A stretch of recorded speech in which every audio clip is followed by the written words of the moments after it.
നമസ്കാരം. ജ്യോതിഷ പങ്ക്തിയിലേക്ക് പ്രിയപ്പെട്ട എല്ലാ പ്രേക്ഷകർക്കും ഹൃദ്യമായ സ്വാഗതം.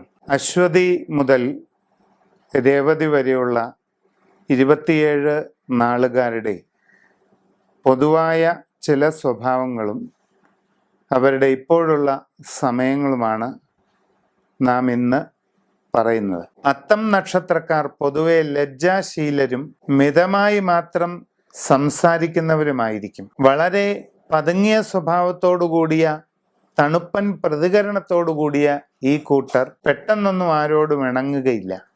സമൂഹത്തിൽ അവനവൻ്റെ അഭിപ്രായം തുറന്നു പറയുന്നവരിന് മടിയുള്ളവരും ഏത് കാര്യത്തിലായാലും പ്രതികരണം വളരെ കുറഞ്ഞിരിക്കുന്നവരുമായിരിക്കും. ഇപ്പോഴത്തെ അത്തം നാളിന്റെ സമയം അത്ര നല്ലതല്ല.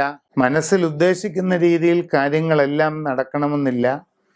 പ്രതികൂലമായ പല സാഹചര്യങ്ങളും ഉണ്ടാകാവുന്ന സ്ഥിതി കാണുന്നുണ്ട്. ഒട്ടും പ്രതീക്ഷിക്കാത്ത കാര്യതടസ്സങ്ങളോ ബുദ്ധിമുട്ടുകളോ നിങ്ങളെ തേടിയെത്തും. പ്രവർത്തന രംഗത്ത് വളരെ മോശമായിട്ടുള്ള ചില സാഹചര്യങ്ങൾ ഉണ്ടായേക്കാം. പ്രത്യേകിച്ച് അന്യദേശത്ത് ജോലി ചെയ്യുന്നവർ അശ്രദ്ധയോ ആലോചനക്കുറവോ കൊണ്ട് നിങ്ങളുടെ ജോലിയിൽ ഒരു അബദ്ധമുണ്ടാകാതെ ശ്രദ്ധിക്കണം. ധനനഷ്ടങ്ങൾ, ഇച്ഛാഭംഗം, മനക്ലേശം ഇതെല്ലാം ഉണ്ടാകാൻ സാധ്യത കാണുന്നുണ്ട്.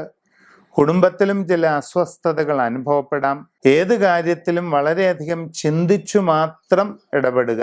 എല്ലാ ദോഷങ്ങളും പരിഹരിക്കുന്നതിനായി മഹാസുദർശന ഹവനം നിങ്ങളുടെ വീട്ടിൽ നടത്തേണ്ടത് വളരെ അത്യാവശ്യമാണ്.